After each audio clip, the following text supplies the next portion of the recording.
¿Qué tal, queridos amigos, hermanos? Bienvenidos nuevamente a tu programa Verdades Escritas.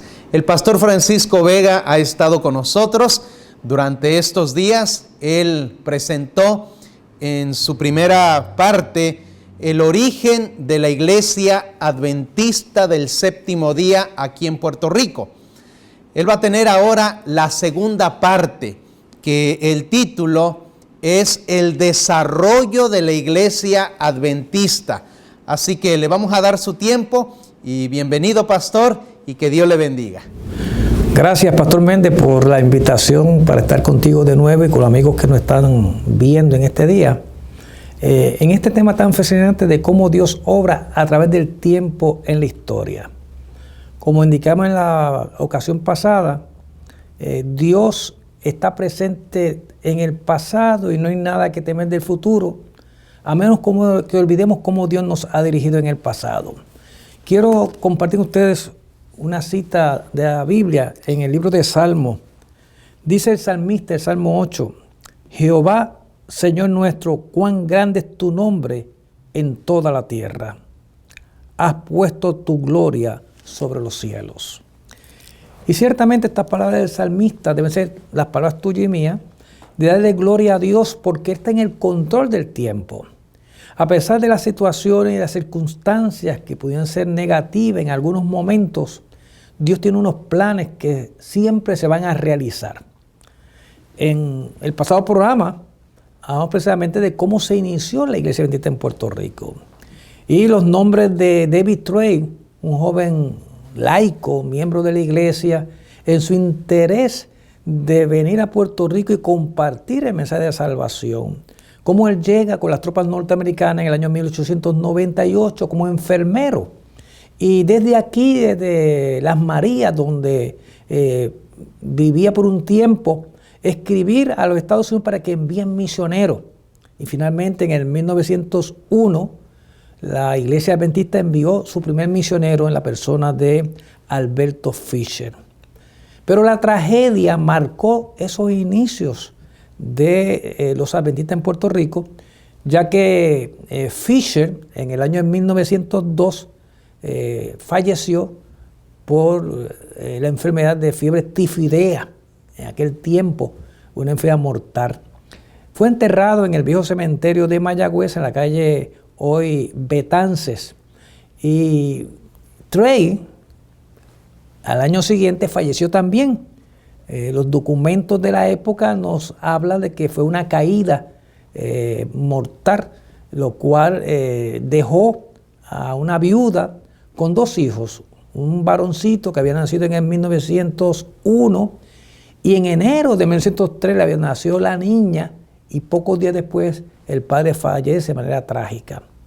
Así que la Iglesia Adventista, esos comienzos fueron trágicos, pero yo pienso que de la misma manera que la semilla cae en tierra para luego brotar la planta fuerte y dar fruto, pues ocurrió lo mismo con estos misioneros, ya que en el año 1903 viene B.E. Connelly y comienza la publicación de la revista El Centinela, que con la misma se comienza a evangelizar a Puerto Rico y establecer grupos de creyentes en ciudades como Mayagüez y Arecibo.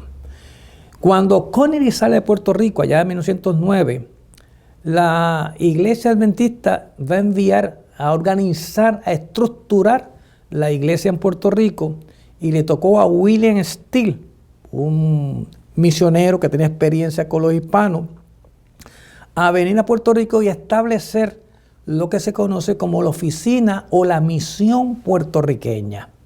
Esta oficina primero se estableció en Mayagüez para dirigir y organizar estructuralmente la Iglesia Adventista en Puerto Rico, pero ya para 1910 él se traslada a Santurce y en Santurce se reorganiza la Iglesia Adventista en Puerto Rico, se establece una congregación precisamente en Santurce compuesto de muchas personas de habla inglesa que venían de las islas del Caribe, que se habían trasladado a trabajar en Puerto Rico, estas islas caribeñas. Y allí en Santurce, William Steele establece una iglesia que todavía existe en Puerto Rico. Yo puedo decir que es la iglesia más antigua, la congregación más antigua, permanente que tenemos en Puerto Rico, en aquel entonces compuesto de personas caribeñas, de habla inglesa, junto a un grupo de hispanos que establece esa congregación allí en Santurce. Mientras eso ocurre en Santurce, en la zona metropolitana, en la parte sur de Puerto Rico ocurre otro hecho simple, sencillo, pero significativo para la iglesia adventista, y es que en la central azucarera de Guánica, el administrador de esta central se enfermó y decide retornar a los Estados Unidos, señor Griff, para buscar ayuda médica. Y se dirigió, entre los lugares que visitó, al sanatorio adventista, o que era de la iglesia adventista, Battle Creek, Michigan, y que dirigía el doctor J.H. Kellott. Kellott, ese apellido es muy conocido, en caso de ustedes y yo, hemos comido los cornflakes Kellott. Precisamente es un invento, una creación de este médico junto con su hermano, los productos Kellott. Y Kellott, que administra este hospital, le da un servicio, o sea, el tratamiento que se da a este administrador de la Guánica Central es tan efectivo, es tan bueno, que él solicita a Kellott que le envíe algún médico para trabajar con la Guánica Central. La central azucarera estaría a cargo de todos los gastos médicos de este misionero o de esta persona, de este doctor, lo cual es la sede de Kellott, y para el 1909 es enviado un médico adventista a trabajar con la Guánica Central. Así que notemos cómo ahora hay dos puntos claves para el avance de la iglesia adventista: la zona metropolitana, especialmente Santurce, y la zona sur, Guánica, con la central azucarera en el barrio Ensenada. Resulta también interesante que Kellott no solamente envía este médico a trabajar con la Guánica Central, sino que él mismo vino a Puerto Rico. Estamos hablando ya para el 1910, aproximadamente en el mes de marzo, Kellott vino a Puerto Rico, y eso lo conseguimos en un documento de los archivos de la familia Kellott. J.H. Kellott especialmente donó sus manuscritos, sus fotos, documentos, conferencias, se las donó a la Universidad de Chicago. Y tuve el privilegio entonces de por internet entrar a los archivos históricos y allí encontrar la conferencia que dictó Kellott en abril de 1910 de su viaje a Puerto Rico. Y fue algo sorprendente como él narra en esa conferencia su viaje a Puerto Rico, las dificultades, las chozas que tenía el jíbaro, obviamente la belleza de la fauna y la flora de Puerto Rico, y su encuentro con el médico adventista que estaba en la Guánica Central. Así que esa llegada de Kellott es un punto interesante para la obra médica, porque ese contrato con la Guánica Central de médico adventista va a continuar por años, que van a enviar constantemente médicos. En la historia del pueblo de Guánica, el historiador Pedro Juan Vargas destaca que un médico adventista de apellido Moore va a ser vital y va a contribuir a separar y establecer el municipio de Guánica, que era parte de Yauco en ese entonces. Así que el municipio de Guánica le agradece a ese médico adventista que contribuyó económicamente para hacer viable, para hacer posible establecer el municipio de Guánica. Esos médicos en Guánica van a tener una función importantísima, no solamente trabajando en un pequeño hospital, la Guánica Central, tenía facilidades para atender a los administradores, los gerentes, pero también tenía un pequeño lugar donde atendían a los pobres de la comunidad, a los trabajadores de la central azucarera. Y era muy reconocido, muy querido, porque los médicos no solamente daban el servicio de salud, sino que les regalaban inclusive medicina a los pacientes.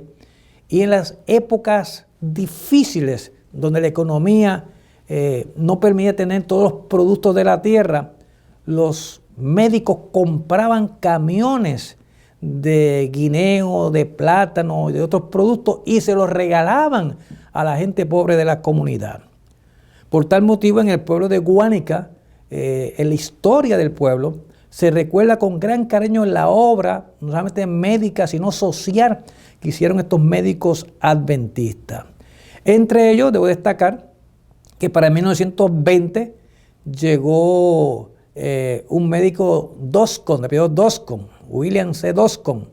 Y Doscon va a trabajar con la Guánica Central desde el año 1920 hasta el 1940. Así que por esos 20 años se apreció ese trabajo.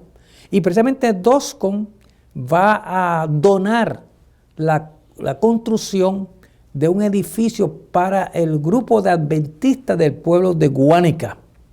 El alcalde de la ciudad va a regalar el solar, que está en una esquina de una de las calles principales del pueblo, y allí Doscon va a donar el dinero para levantar una construcción de madera que existe hasta nuestros días. Se ha declarado un monumento histórico la iglesia adventista de los años 30, que todavía permanece igual, en madera, con la misma fachada, pues es un monumento histórico de la ciudad de Guánica, gracias al doctor Doscon. Doscon precisamente en el año 1940 va a dejar la Guánica Central, pues por consejo de un amigo de Mayagüez, se traslada a comprar una clínica que se estableció en lo que es hoy el Colegio de Agricultura o Recinto Universitario de Mayagüez, Santa Marta. Esa clínica fue la primera clínica privada del oeste de Puerto Rico y estaba en venta, y por consejo de amistades Doscon la adquirió en el 1940. Lamentablemente el gobierno federal se interesó en esa propiedad para formar parte de lo que hoy es el Recinto Universitario de Mayagüez, que actualmente lo convirtieron en el Museo de Arte de la universidad y lugar también de reuniones de la Junta de Síndicos de esta institución.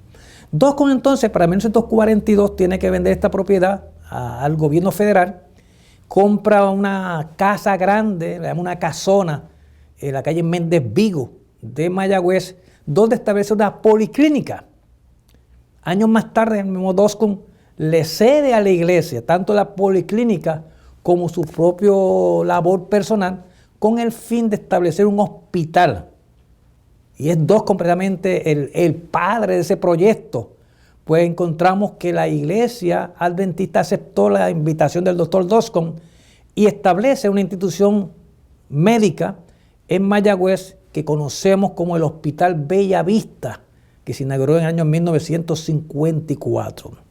Gracias a ese proyecto de Doscon, proyecto en la obra de salud que comenzó en Guánica allá para el 1909, con diferentes médicos que fueron enviados desde Battle Creek, Michigan.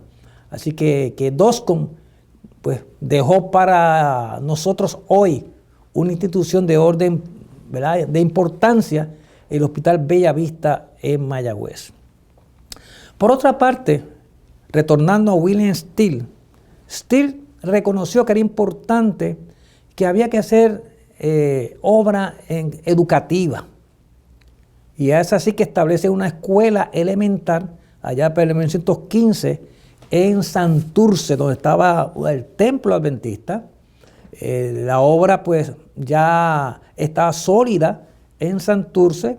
Se había levantado también otra congregación en Moca.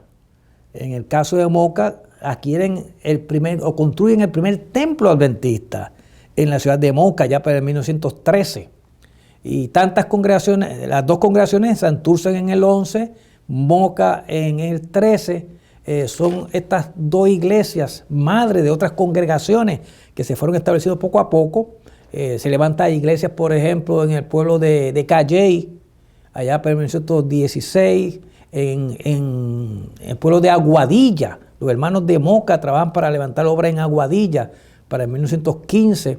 Se establece iglesia no solamente en Guánique, sino en Santa Rosa de Lajas, en la parte sur, en Ponce y Guayama, en Caguas, en Humacao y Fajardo. Así que en esos años, del año 1910 al 20, al 30, la iglesia comienza a establecerse congregaciones en diferentes pueblos y municipios de la isla de Puerto Rico. Volviendo a David Trey, ¿verdad? Pues ya Trey había pasado el descanso, igual que Fisher, y ahora William Steele es el hombre que organiza la iglesia. Ya los misioneros en la primera década de 1910 dejaron la semilla, ahora va creciendo en las manos de Steele. Y esa obra educativa que se inicia en Santurce va a continuar en el 1920 con el establecimiento de una escuela secundaria en Aybonito. En 1920 se adquiere una finca y allí se va a establecer una escuela secundaria con internado. Hay que destacar que para ese tiempo de 1920, la persona que se graduaba de una escuela secundaria, lo que es cuarto año, la high school, como dicen en muchos lugares, pues era un profesional, ya que apenas la universidad estaba comenzando, la primera universidad en Puerto Rico estaba comenzando en esos años. Por lo tanto, el joven que terminara una escuela secundaria se convertía en obrero, empleado por la institución. Y es allí que en 1920, en Aybonito, comienza ese colegio adventista puertorriqueño. Esa labor de preparar jóvenes nativos que pudieran ser maestros, pudieran ser pastores, pues va a ser efectiva y va a ser importante para el desarrollo de la iglesia adventista en la isla. Desde el año 1920 hasta el 1928 funcionó este colegio. ¿Por qué hasta el 28? Porque todos vivimos en un lugar tropical donde las tormentas nos azotan.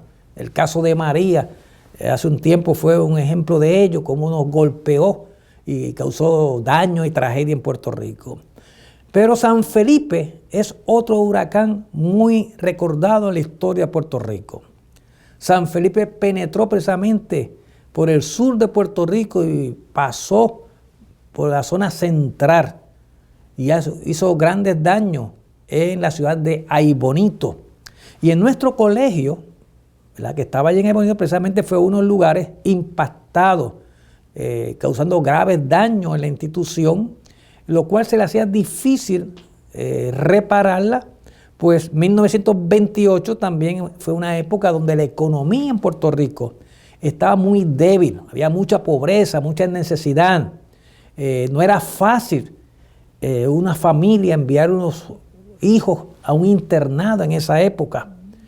Por lo tanto, la iglesia en Puerto Rico, o sea, la misión puertorriqueña, decidió que no se podía continuar con esta institución, no había recursos económicos suficientes para reparar los daños, ¿verdad?, del huracán y también ayudar a estos niños pobres a mantenerse allí. Así que se decide cerrar el colegio en 1928. En el 1929 se hace un pequeño seminario para preparar algunos obreros nacionales, donde participaron apenas 3 personas, participaron, pero la mayor parte de los jóvenes puertorriqueños de allí en adelante fueron enviados a otra institución adventista en Cuba, especialmente en Santa Clara, Cuba.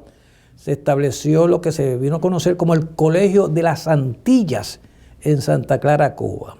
Así que desde entonces los jóvenes, 1930 en adelante, fueron enviados para prepararse como maestros, contables y pastores a la hermana República de Cuba.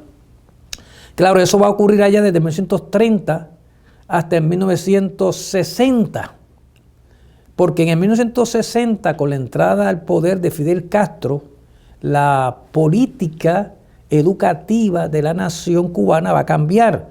El gobierno se va a apropiar del sistema educativo y va a ser imposible continuar un sistema educativo religioso en Cuba, lo cual obliga a la Iglesia Adventista en el 1961 a trasladar el Colegio de las Antillas a Mayagüez, donde se había establecido una escuela secundaria con internado precisamente, allá para el 1957, llamado el Colegio Adventista Puertorriqueño. O sea, revivió ese proyecto de ahí bonito, pero en Mayagüez en el 1957, y con la llegada en el 61 de la Universidad de la Antilla o del Colegio de la Antilla, se convierte entonces en un recinto universitario que hasta el día de hoy es conocido como la Universidad Adventista de las Antillas.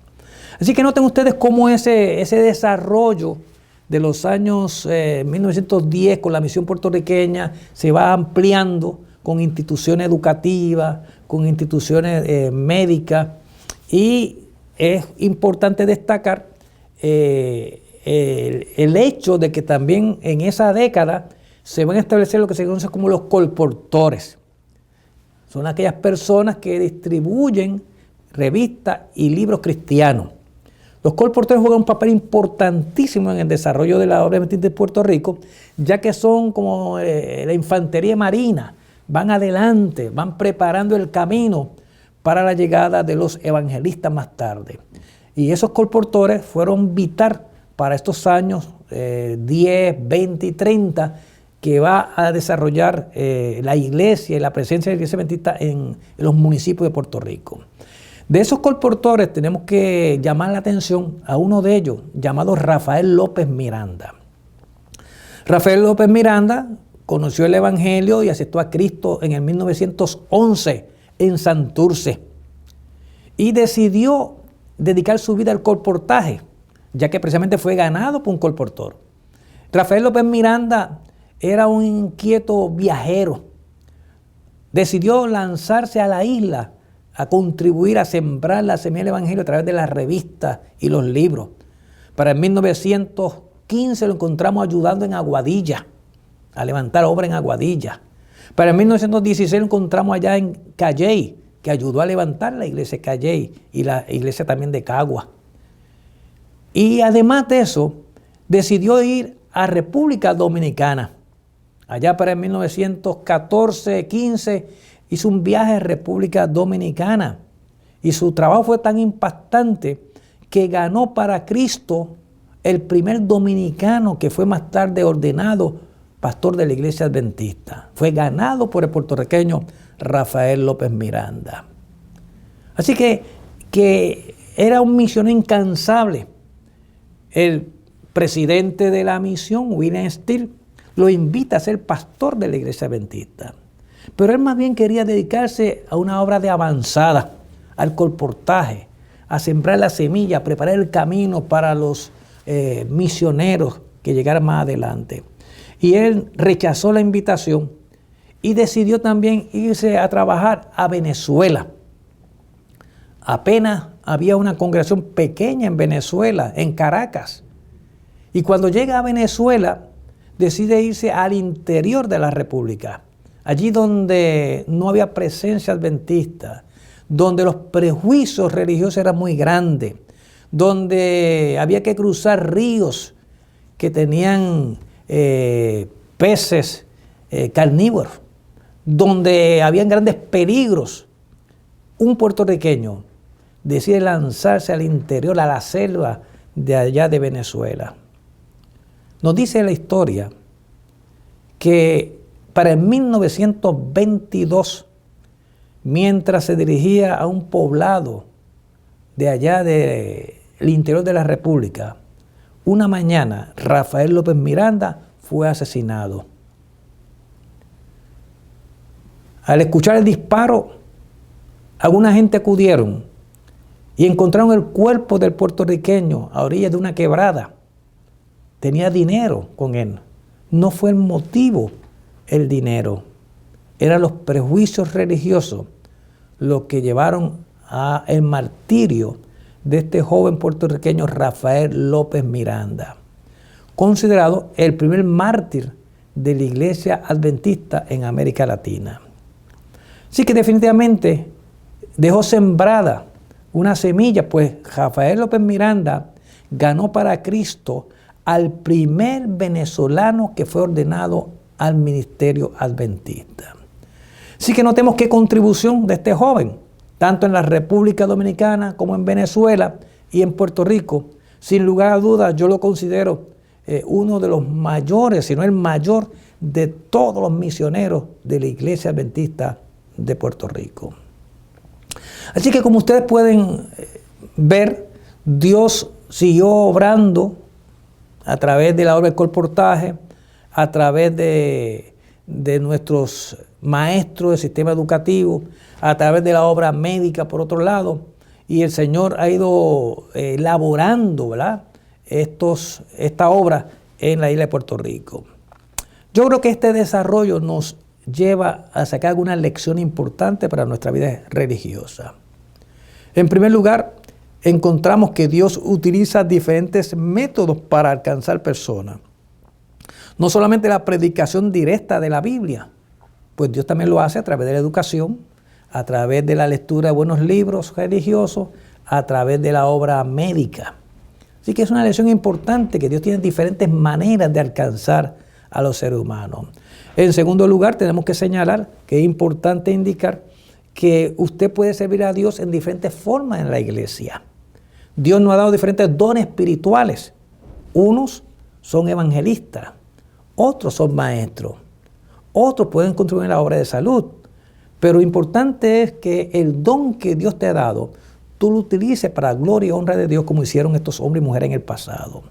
Y en tercer lugar, debemos destacar que inclusive las mujeres van a ocupar un papel importante en el colportaje, en la enseñanza, que Dios utiliza tanto el hombre como la mujer en esta obra de proclamar las buenas nuevas de salvación.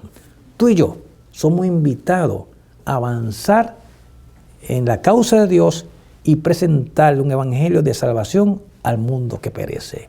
Que Dios te bendiga. Muchas gracias, pastor, por estar con nosotros. Verdaderamente el tema que usted presentó fue de grande bendición para cada uno de nuestros amigos, hermanos, que están conociendo tanto el origen de la iglesia adventista como también su desarrollo, cómo la iglesia fue creciendo aquí en Puerto Rico. Así que, queridos amigos y hermanos, que no te pierdas el tercer capítulo que el pastor va a estar presentando con nosotros. Que Dios les bendiga.